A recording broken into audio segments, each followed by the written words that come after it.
అయితే అమ్మ మళ్ళీ ఒకసారి అడుగుతున్నాను. 3 ఎంఏలు ఎలా చేశారు? చేయడానికి గల కారణాలేంటి? చదువు ఉంటేనే సొసైటీలో గుర్తింపు ఉంటుంది అనేది ఒకటి. తర్వాత నేను బతకాలంటే క్వాలిఫికేషన్ ఉంటేనే ఉద్యోగాలు వస్తాయి హ్మ్. అనే ఉద్దేశంతో అప్పటికే నేను ప్రైవేట్గా తెలుగు ఎంఏ చేసి, తెలుగు ఎంఏ తోటి ఎక్కువ కాలేజీల్లో సాంస్క్రిట్ లాంగ్వేజ్ ఉంది సెకండ్ లాంగ్వేజ్ గాను. అందువల్ల నేను ఎంఏ చేస్తూనే ఇంకా అవ్వకుండానే ఒక మధ్యలో కొంతకాలం కాకినాడలో ఒక 6 నెలలు ఉన్నాను. అక్కడ నాగేశ్వర శాస్త్రి గారని ఒక ఆయన నాకు సాంస్క్రిట్ కోచింగ్ ఇచ్చారు, గురువు గారు. అయితే నాకు కవిత్వం గురించి కూడా చెప్పాలి మీకు. నాకు పద్యాలు రాయడం కూడా వచ్చు. సమయంలో ఆయన భజగోవింద శ్లోకాల మీద మాట్లాడమన్నారు. నాకు స్టేజ్ ఫియర్ లేదు, ఉపన్యాసాలు చాలా ఇవ్వడం అనేటువంటిది కూడా అలవాటు ఉంది. అంటే అప్పుడు ఆ భజగోవింద శ్లోకాలు మీద మాట్లాడుతూ గురువు గారి మీద నేను ఒక పద్యం రాసుకున్నాను ముందు. అదొకసారి వినిపించి చెప్పండి. సంస్కృతం కష్టమైనటువంటి విద్య, దాని మీద ఆయన నాకు కోచింగ్ ఇచ్చాడు. పాపం ఆయన ఎక్కడున్నారో ఆయనకు నమస్కారాలు. చిక్కని విద్య నా కొసగి, చిక్కని విద్య నా కొసగి, చక్కని మార్గము చూపినారుగా, మిక్కిలి ధర్మ సూక్ష్మములు మక్కువ మీరగా నేర్పినారు. ఈ దక్కెడు గౌరవమునకు దారిని చూపిన ధీవరేణ్య, నే మృక్కితి పాద పద్మములు మాన్యులు గౌరవ శర్మ గారికి. పద్యాలు రాసే మా అమ్మకు కవిత్వం వచ్చును. అయితే ఆ కవిత్వం ఏదో కొంచెం నాకు వచ్చింది. ఇది అంటే మంచి విద్య నేర్పారని గురువు గారి మీద రాసుకొని అప్పటికి చాలా పద్యాలు రాస్తూనే ఉండేది. ఎక్కడికి వెళ్తే మాట్లాడితే పద్యం వచ్చేది నాకు. ఇప్పుడు కూడా రాస్తున్నారా? ఇప్పటికి కూడా రాస్తూనే ఉన్నాను. పాటలు ప్యారడీలు రాస్తాను. ఒక మంచి ప్యారడీ చెప్పండి. నేను చెప్పాను కదా ఇన్ని భాషల్లో పాడతాను అని.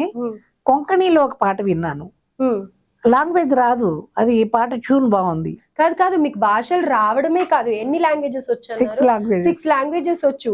ఆ 6 లాంగ్వేజెస్ లో ప్యారడీలు కూడా చేస్తారు మీరు. వాటి మీద ఎక్కువ, ఎందుకంటే లాంగ్వేజ్లు పాడుతూ కొన్నింటి మీద ప్యారడీలు. ప్యారడీ ఎందుకు రాస్తేనే అనేది దీని మీద చెప్తాను. ఒకసారి ఇక్కడ ఆ 6 లాంగ్వేజెస్ ఏవి చెప్పండి. కొంకణి. కొంకణి అసలు ఎవరికి ఆలోచన కూడా రాదు ఆ భాష వస్తుందని. ఏ తమిళ్లో కన్నడలో వస్తుందని. గోవా లాంగ్వేజ్ అది యూట్యూబ్ లో పాట వినగానే చాలా బాగుంది నాకు. నాకు ఆ ట్యూన్ ఇష్టమైతే ఇంక దాంట్లోకి వెళ్తాను, దేంతో సంబంధం ఉండదు. కొంకణి చెప్పాక మిగిలిన దాంట్లోకి వెళ్తాను. నారీ నయన చెకోరా, నారీ నయన చెకోరా, ఓరే పోరా అమ్లే ఘర, ఓరే పోరా అమ్లే ఘర పురందర, ఒరే ఓరే తు నంద కుమార, ఓరే ఓరే ఓరే తు నంద కుమార. ఈ పాట విన్నా. దీని ఐటమ్ సాంగా లేకపోతే డివోషనల్లా జానపదమా అర్థం అవ్వలేదు. బాగా వింటే నందకుమార జస్ట్ స్మాల్ వర్డ్ అర్థమైంది, అంటే కృష్ణుడు. This is devotional song. ఆ పాట మొత్తం నేర్చుకున్నాను. ఒక స్టేజ్ మీద పాడాను. వాళ్ళ నుంచి నో రెస్పాన్స్. అందరూ పిచ్చిదాన్ని చూసినట్టు చూసారు. ఎందుకు? వాళ్ళకి తెలియని భాష కొంకణి, ఏమి అర్థం అవ్వట్లేదు. నేను ఈ పాట విన్నాక వాళ్ళలో ఏం స్పందన లేదని ప్యారడీ రాసుకున్నాను దానికి. సాయినాథ ఇటురారా షిరిడి వాసారారా, సాయి సాయి అంటే ఓరే పోరా అన్నాడు, అదేంటో తెలియదు. సాయి సాయి సద్గురు సాయి, సాయి సాయి సద్గురు సాయి దయానిదే, ఆ ద్వారకలోని వాసుదేవుడవే, నీటితోనే దివ్య వెలిగించి లోకమెల్ల దైవమైనవే, నోతిలోనే పువ్వులను వేసి నీటి తీరే మార్చి వేసినవే, కలరానే తరిమి కొట్టినవే, కలతలే బాపి కాచినవే, కఫినినే తలకు చుట్టినవే, జోలె పట్టినవే, భిక్షమెత్తినవే, సాయి సాయి సద్గురు సాయి అని ప్యారడీ రాసుకో. అసలు ఎంత అద్భుతంగా ఉందంటే నిజంగా నాకు ఎక్కడ ఆపాలని అనిపించలేదు. అఫ్ కోర్స్ మీరు వినటం ఓకే, అది కొంకణి లాంగ్వేజ్ లో వినడం ఓకే, కానీ ఆ సాయిబాబా జీవిత చరిత్ర ఏదైతే ఉందో అది చాలా సింపుల్ లాంగ్వేజ్ లో మీరు ఆ కొంకణి భాషలో ప్యారడీ చేయడం చాలా అద్భుతంగా ఉందమ్మా. అయితే అది ఆయన ఇచ్చిన గిఫ్ట్, భగవంతుడు ఇచ్చిన కవిత్వం నేర్చుకుంటే రాదండి. మీకు డ్రాయింగ్ నేర్పబడును, నృత్యం నేర్పబడును, ఇవన్నీ నేర్పుతారు. ప్రపంచంలో కవిత్వం నేర్పితే రాదు, అది బై బర్త్ రావాలి, భగవద్ అనుగ్రహం. అది ఇంకొక సాయి సాంగ్ నాకు అనుకోకుండా ప్యారడీ కాదు. నేను రోజు రాత్రి పడుకునేటప్పుడు ఒక పేపరు, బుక్, పెన్ను తల దగ్గర పెట్టి పడుకుంటాను. పద్యం వచ్చినా రాస్తాను, పాట వచ్చినా రాస్తాను. ఇది ఒక వ్యసనం అనమాట. మంచి వ్యసనమే అనుకోండి. అది రాస్తే కానీ నిద్ర పట్టదు. రోజున ఎర్లీ అవర్స్ లో 5 o'clock టక్కుమని మెలికి రాగానే ఒక ట్యూన్ తో సహా ఒక పాట వచ్చింది. సింధు భైరవి రాగం అది. పాడతారమ్మా? సాయి అనే పిలుపులోన హాయి ఉన్నదోయి, ఆ హాయిలోన పలుకుమోయి సాయి సాయి అని. పిల్లగాలి తెమ్మెరలో సాయి సాయి, తెల్లని మబ్బులలోన సాయి సాయి, పిల్లన గ్రోవిలోన సాయి సాయి, ఉల్లము రంగిల్ల చేయు సాయి సాయి. 3 చరణాల పాట. అంటే ఈ లాస్ట్ లైన్ ఏంటి, దాని అర్థం ఏంటి? సాయి అనేటువంటిది నిరంతరం ఆయన నామం అందమే. పిల్లగాలి తెమ్మెరలో సాయి సాయి గాలిలో. తెల్లని మబ్బులు గుడ్ సింబల్, నల్లటి బ్యాడ్ సింబల్. అవి చీకటి శుభప్రదం కాదు. అందువల్ల ఆ తెల్లగా ప్రతి దాంట్లో లోకమంతా నువ్వే ఉన్నావు సాయి. ఆ గోడలో ఉన్నావు, ప్రియాంకలో ఉన్నావు, నాలో ఉన్నావు, ఇక్కడికి వచ్చిన వాళ్ళలో ఉన్నావు, సెలయేర్లకు జలలో ఉన్నావు, సముద్రంలో ఉన్నావు అంటూ లాస్ట్ లో ఏమన్నానంటే, పెను తుఫానులోని నావ సాయి సాయి, కనుగానని చీకటిలో కాంతి సాయి, కన్న తల్లి ప్రేమయే సాయి సాయి, వెన్నుగాచి నిలుచునోయి సాయి సాయి. అబ్బా, సాయిబాబా భక్తులు అందరూ ఇప్పుడు చాలా అద్భుతంగా మాకు ఇంకొన్ని పాటలు చేయండి అని చెప్పేసి అడుగుతారేమో. చాలా అద్భుతంగా అంటే అంత లోకమంతా నువ్వే ఉన్నావు. ఇక్కడ మా నాన్నగారు అన్ని దేవాలయాలు కట్టించారు. నేను అన్నమయ్య కీర్తనలు ఒక 350 వరకు చూడకుండా పాడతాను. ఒక 1 year క్రితం నాకు ఒక స్కిన్ డిసీజ్ వచ్చి 1 month నేను బెడ్ నుంచి లేవలేదు. ఈ 1 month నేను ఏం చేయాలి తోచలేదు. అప్పుడు ఒక 350 అన్నమయ్య కీర్తన బైహార్ట్ చేసేసాను. ఇప్పటికి కూడా 24 hours పాడాలని ప్రియాంక నాకు. కానీ గిన్నీస్ బుక్ లోకి ఎక్కడాలు, 12 గంటలు పాడి ఈ పేరు ప్రఖ్యాతులు నాకెందుకు? నా పాట ఆయన ఒక్కడు వింటే చాలు. నాకు కీర్తికాంక్ష లేదు. ఈ శాలువాలు కప్పుతారు, దండలు వేస్తారు, కాళ్ళు మొక్కుతారు, కవర్లు ఇస్తారు, ఏవి తాకవు నన్ను ప్రియాంక. కష్టాలన్నీ పడి ఉన్నాను కదా. అందులో అసలు ఇంకొక విషయం వచ్చింది కాబట్టి చెప్తున్నాను. నిన్న మొన్న జనవరిలో కానీ ఇంత క్రితం కానీ జీవితంలో నేను అంతులేని కష్టాలు పెట్టిన వాళ్ళందరికీ కూడా హృదయపూర్వకమైన ధన్యవాదాలు తెలియజేస్తున్నాను మీ టీవీ కారణంగా. ఎందుకంటే టీవీ ముఖంగా అనమాట. ఇన్ని కష్టాలు పెట్టకపోతే భగవంతుని మీద నిశ్చలమైన భక్తి నాకు ఏర్పడేది కాదు. సంసారంలో భర్త, పిల్లలు, కొడుకులు, కోడళ్ళు, మనవలు కుడితిలో పడ్డ ఎలకలా కొట్టుకునేదాన్ని. అంటే మీకు ఎక్కడ అనిపించలేదా, ఏ ధైర్యంతో మీరు అసలు బయటికి రావడం కానీ, లేకపోతే ఇంత స్ట్రాంగ్ గా ఉండాలి అంటే? అఫ్ కోర్స్ ఎంత ఫ్యామిలీ బ్యాక్గ్రౌండ్, మీరు పెరిగిన వాతావరణం తీసుకున్నప్పటికీ కూడా మనిషి ఒక్క టైంలో బాధపడతారు. ఇంకా ఏంటి నా జీవితం అని చెప్పి ఆ భయాన్ని క్యారీ చేస్తూ ఏదో దాంట్లోకి మారిపోతూ ఉంటారు. లైక్ వాళ్ళ లైఫే మొత్తానికి మారిపోతూ ఉంటుంది, అది నెగటివ్ వేలో వెళ్ళిపోతుంది. సో మరి మీరు ఎలా దాన్ని, ఏ ధైర్యంతో మీరు ముందరికి తీసుకు? కొన్ని ఆత్మహత్య ప్రయత్నాలు కూడా చేశాను, చెప్పకపోవటమే. ఏది ఫలించలేదు. ఎక్కడ నా ప్రాణం పోలా. ఇంత జీవితం ఉండగా ఎట్లా పోతుంది? అయితే ఆలోచించాను, ఇది పిరికితనం. ఈ చావట ప్రయత్నాలు ఏంటి? ఈ ప్రయత్నం ఏదో బతకడానికే ప్రయత్నం చేసి ఎదుర్కొంటే ఎలా ఉంటుంది? యుద్ధంలోకి దిగాం, బతుకు మీద ఆశ ఏమీ లేదు, ఇంకా చేసేది ఏమీ లేదు. ఉన్నంతలో పోయే కంటే ఉన్నదాన్నే ఫేస్ చేసుకుందాం కదా, ఫేస్ చేద్దాం. నిజానికి ట్రెడిషనల్ ఫ్యామిలీ, సంప్రదాయ కుటుంబం. నాకు ధైర్యం అనేది లేదు అసలు. చాలా భయం, చీకటి అంటే భయం, 2 మనుషులంటే భయం. కానీ పరిస్థితుల వల్ల స్ట్రాంగ్ అయిపోయాం. ఒక్కొక్క దెబ్బ నన్ను వజ్రలా తయారు చేసి, ఎప్పుడు ఏడవడం అనేది నాకు తెలియదు. కానీ ఫేస్ చేస్తే ఇంతకంటే ఏమవుతుంది? కానీ అనుకుంటూ ఒక్కొక్క దాన్ని నన్ను అధిగమించుకుంటూనే వచ్చాను నేను. ప్రతిదాన్ని దాటుకుంటూనే వచ్చాను. ఇంతకంటే ఏమొస్తుంది? మనిషికి చావు అంటే భయం. నాకు మొదటి నుంచి అది లేదు. వచ్చినాడు వస్తుంది. ఈ చావు కోసం మనం వెయిట్ చేయక్కర్లేదు, అదే పిలుస్తుంది, హలో అంటుంది, వెళ్ళిపోవచ్చు. ఈలోగా వచ్చేదాన్ని ఎందుకు ఓడిపోవాలి? ఓడిపోకూడదు, ఫేస్ చేసుకుంటూ పోదాం. ఇప్పుడు పరిగెత్తుకుంటూ వెళ్ళి గొడప కింద పడి రక్తం వచ్చింది, నీ మొహం చూస్తే నువ్వే కారణం, తప్పు. ఎవరిని అనద్దు, వాళ్ళెందుకు కారణం? జాగ్రత్తగా పెడితే పడం కదా. ఒకవేళ పడ్డాం, తుడుచుకో, మందు రాసుకో, అంతేకాని ఏడుస్తూ కూర్చుంటే తగ్గదు. రైట్. అయితే కామేశ్వరి గారి దినచర్య అసలు ఎలా ప్రారంభం అవుతుందని అంటారు? ఇప్పుడా అప్పుడా? ఎప్పుడైనా సరే మామూలుగా నేను అడుగుతున్నాను. సరే అప్పుడుదంతా వదిలేద్దాం మనకొద్దు.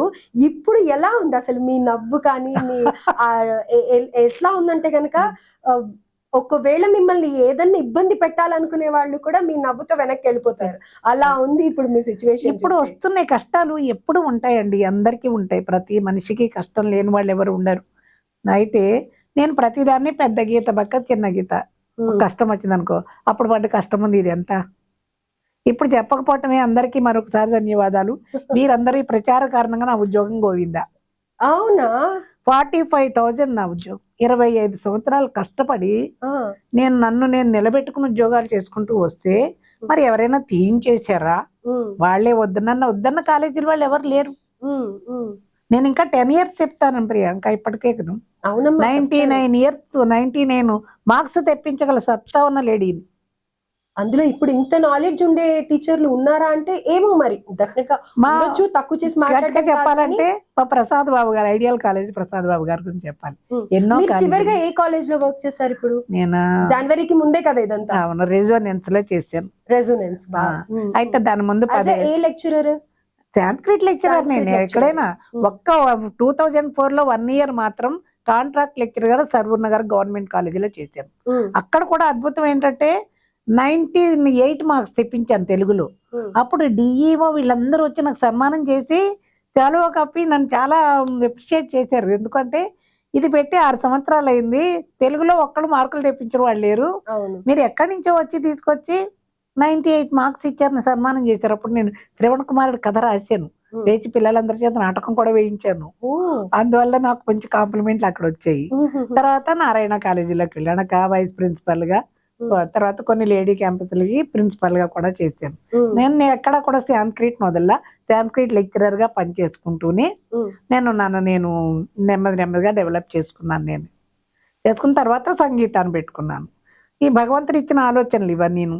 సాయంత్రం సంగీతం చెప్పేదాన్ని, మధ్యాహ్నం హాస్టల్లో ఉన్న అమ్మాయిలందరికీ నేనంటే చాలా ఇష్టం. అదే ఇప్పుడు ఈ జనరేషన్ అమ్మాయిల్ని కూడా మీరు చూస్తూ ఉంటారు కదా, అయితే ఎన్నో వింటూ ఉంటారు మీరు. కాలేజ్ లో కూడా ఎన్నో ఏదో ఒక కంప్లైంట్ కానీ లేకపోతే వాళ్ళ బాధ కానీ మీ వరకు వస్తూ ఉండేది.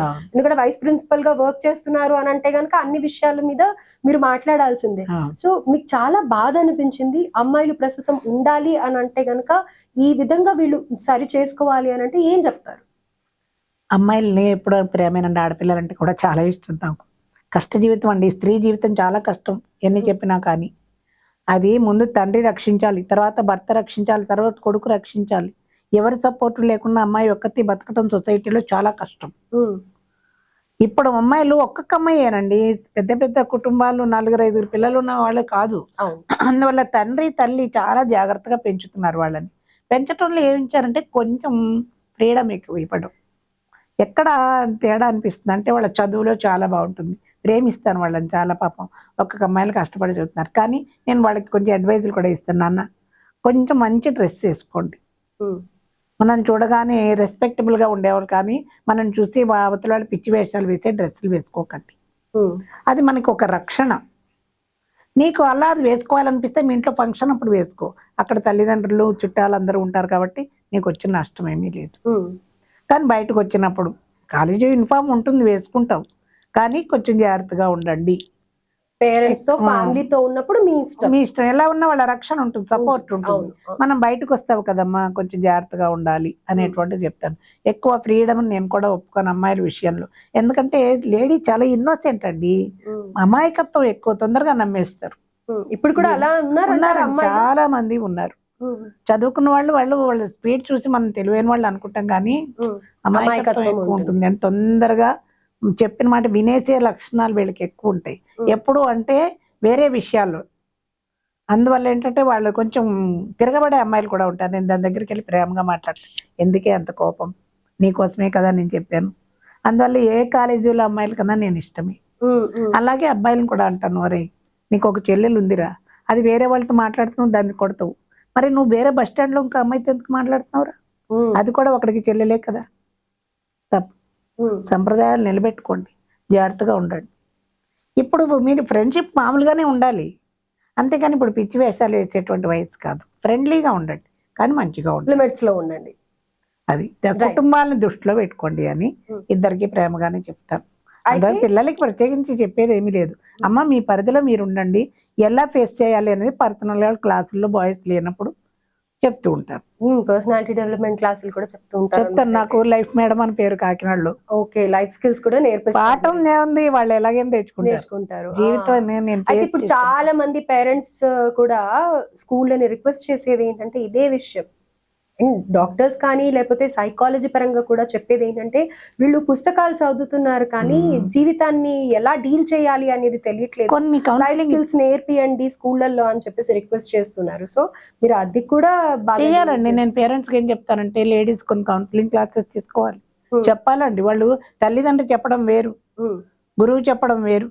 మేము అనుభవాలు మేము చెప్తాను, నాన్న ఇలా ఉండకూడదు ఇలా ఉండాలి అనేది చెప్తాను. చాలా ప్రేమగా చెప్తాను వాళ్ళకి, వాళ్ళని వాళ్ళు ఎలా రక్షించుకోవాలో చెప్తారు.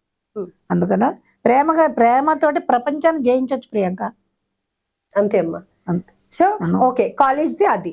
మరి ఈవినింగ్ వచ్చాక మీరు పద్యాలు నేర్పిస్తాను అని అంటున్నారు, సంగీతం నేర్పిస్తాను. ఈవినింగ్ కాదు, నేను 5ంటికి లేస్తాను ప్రతి రోజు. ఫారిన్ వాళ్ళకి యూఎస్ వాళ్ళకి 15 ఏళ్ల నుంచి నేను సంగీతం చెప్తున్నాను. మార్నింగ్ ఒక ఆన్లైన్ క్లాస్ చెప్పి మళ్ళీ ఈవినింగ్ వచ్చాక కాలేజ్ నుంచి వచ్చాక మళ్ళీ ఇంకొక క్లాస్. ఇప్పుడు కూడా 18 hours వర్క్ చేస్తాను నేను. ఇప్పుడు కూడా 8 hours ఆఫీస్ వర్క్ చేసి ఇంటికి వెళ్ళి ఏదో పెద్ద మేము ఇచ్చేస్తున్నామని బిల్డప్ ఇస్తాం బాబాయ్, నాకే రివర్స్. ఎందుకంటే అది ఇష్టంతో కూడింది. ప్రతి పనిని మనం పాజిటివ్ థింకింగ్ లో ఇష్టంగా చేసామనుకో ఏదైనా కష్టం అనిపించదు. 5 o'clock లేస్తాను. మరి ఫారిన్ వాళ్ళకి ఇక్కడ ₹1 వచ్చే ఫీజు అక్కడ ₹100 వస్తుంది నాకు. వాళ్ళకి ఈవినింగ్, నాకు ఎర్లీ అవర్స్, వీళ్ళ కోసం నేను లేవాలి. 5 o'clock లేస్తాను. 2-3 క్లాసులు హాఫ్ అన్ అవర్ తీసుకుంటాను. క్లాస్కి నేను 600, ఒక హాఫ్ అన్ అవర్ క్లాస్కి 700 అలా తీసుకుంటాను. 10,000 పైన ఉంటుంది వాళ్ళ ఫీజులు. ఇక్కడ ఒక తక్కువ తీసుకుంటాను అనుకోండి. ఇక్కడ గ్రూప్ లో 10 మందికి చెప్తాం ఈవినింగ్. అక్కడ ఒక్కొక్కళ్ళు ఎవరికి వాళ్ళకే కదా. వాళ్ళకి సంస్కృతం చెప్తాను, విష్ణు సహస్రాలు, లలితా సహస్రాలు నేర్చుకుంటారు, భగవద్గీతలు నేర్చుకుంటున్నారు, కర్ణాటక సంగీతం. ఏ ఏజ్ గ్రూప్ వాళ్ళు ఉంటారమ్మా? అన్ని ఏజ్ల వాళ్ళు ఉన్నారు. ఇప్పుడు వీళ్ళ మీడియా వాళ్ళ ధర్మం అని సీనియర్ సిటిజన్స్ జాయిన్ అయిపోయారు. సీనియర్ సిటిజన్స్ అంటే మీరు డీల్ చేయగలుగుతారు, ఓకే.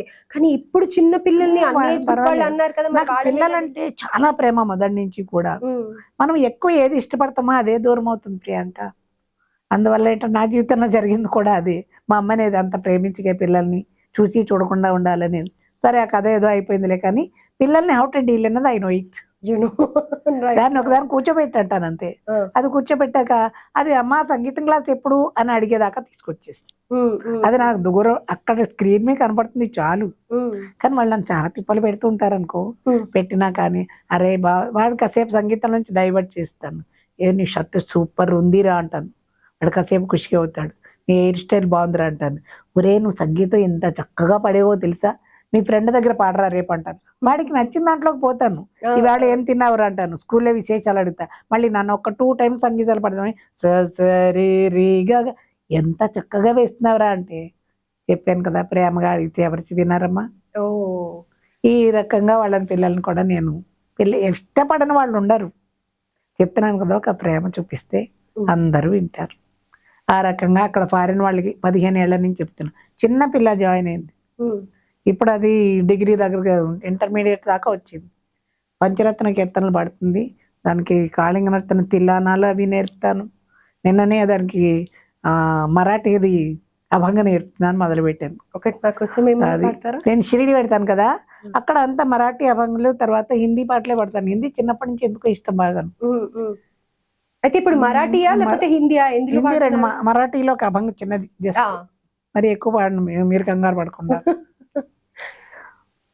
माझे माये रे पंढरी आहे भीवरे चातिरी, माझे माये रे पंढरी आहे भीवरे चातिरी, बापू आणि माझे माझे विठ्ठला रकुमाई, माझे विठ्ठला रकुमाई, माझे माये रे పండరి బాగుంటుంది. మాకేంటంటే సింగర్లం కదా, మైకు, ఇన్స్ట్రుమెంట్లు ఇవన్నీ కూడా ఉంటేనే పాడడం అలవాటు అయ్యి కొంచెం విడిగా పాడాలంటే ఇబ్బంది. కానీ ఇది మరాఠీ అభంగ్. ఇది మొన్న అక్కడ కాలిఫోర్నియా అమ్మాయికి మొదలు పెట్టారు. నేర్పిస్తూ ఉన్నారు. రైట్. మీది ఫస్ట్ సాంగ్ లో కూడా ఆ కొంకణి దాంట్లో కూడా కృష్ణుడి గురించే ఉంది, ఇప్పుడు ఇందులో కూడా కృష్ణుడి గురించే ఉంది. కానీ మీకు ఇష్టం సాయిబాబానా? అందరు దేవుళ్ళు, సకల దేవతలు ఇష్టమే నాకు. మరి మా నాన్నగారు అన్ని దేవాలయాలు కట్టించారు. రాముడు కట్టించాడు, శివుడిది కట్టించాడు, రామలింగేశ్వర స్వామి శివుడిది రామాలయం కట్టించాడు, కృష్ణుడు సాయిబాబాది కూడా లాస్ట్ లో కట్టించాడు ఆయన. అన్ని దేవాలయాలకు పెడతాం, అందరూ దేవుళ్ళే అనేటువంటిది ఆయన నాకు నేర్పాడు. అందువల్ల నేను ఇప్పుడు తిరుపతి వెళ్తానండి ఇయర్లీ ట్వైస్. 15 మంది నా టీం, నా పేరుతో అనిరుద్ధ అనే పేరుతోటి నేను అక్కడ రిజిస్ట్రేషన్ చేయించుకున్నాను. వాళ్ళే పిలుస్తారు, 15 మంది పెడతాం. 8 hours పడతాను అక్కడ, 3 hours పెద్ద పెద్ద స్టేజీల మీద పడతాను నేను అక్కడ. ఎప్పుడో పాడాలనుకున్నాను, వెంకటేశ్వర స్వామి దయ తెలిచాడు.